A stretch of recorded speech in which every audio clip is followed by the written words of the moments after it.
Shri Ramdas cinema క్లైమాక్స్లో వచ్చే దాశరథి కరుణాపయోనిధి అనే పాట మీకు గుర్తుంటే దానిలో ఒక వాక్యం వస్తుంది.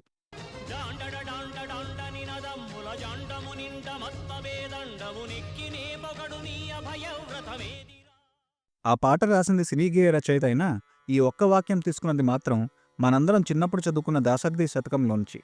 దీన్ని భక్త రామదాసుగా మనందరికీ సుపరిచితమైన కంచర్ల గోపన్న గారు రాశారు. రామదాసు గారు శ్రీరాముడు యుద్ధం చేస్తున్నప్పుడు ఆయన పరాక్రమాన్ని వర్ణిస్తూ పులకించిపోయి చెప్పిన పద్యం ఇది.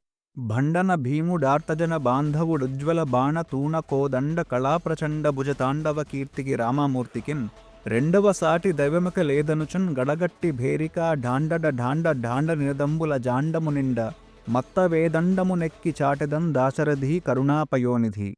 ఎంత గొప్ప ఎలివేషన్ ఇచ్చారు కదా. ఇప్పుడు దీని అర్థం తెలుసుకుందాం. ఆయన్ని ఆర్తితో చెరిన వారికి ఆత్మబంధువుగా ఉండే శ్రీరాముడు యుద్ధరంగంలో కాలు పెడితే మాత్రం శత్రువుల పాలిట భయంకరుడుగా ఉంటాడంట.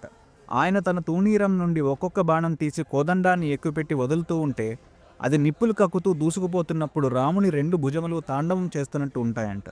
అలాంటి రాముని మించిన దయం నాకు ఇంకొకరు లేరు అంటూ మత్తవేదండం అంటే మదమెక్కిన ఏనుగునెక్కి ఢామ్ ఢామ్ అని పెద్ద శబ్దాలు చేస్తూ అజాండం అంటే ఈ బ్రహ్మాండమంతా నిండిపోయేలాగా చాటి చెప్తాను అంటున్నారు రామదాసు గారు. అలాంటి శత్రుభయంకరుడైన శ్రీరాముడు మనల్ని సర్వదా రక్షించుగాక. జయ శ్రీరామ్. ఇలాంటి ఎన్నో మంచి విషయాలు తెలుసుకోవడానికి ధర్మసోపానం ఛానల్కి సబ్స్క్రైబ్ చేసుకోండి. స్వస్తి.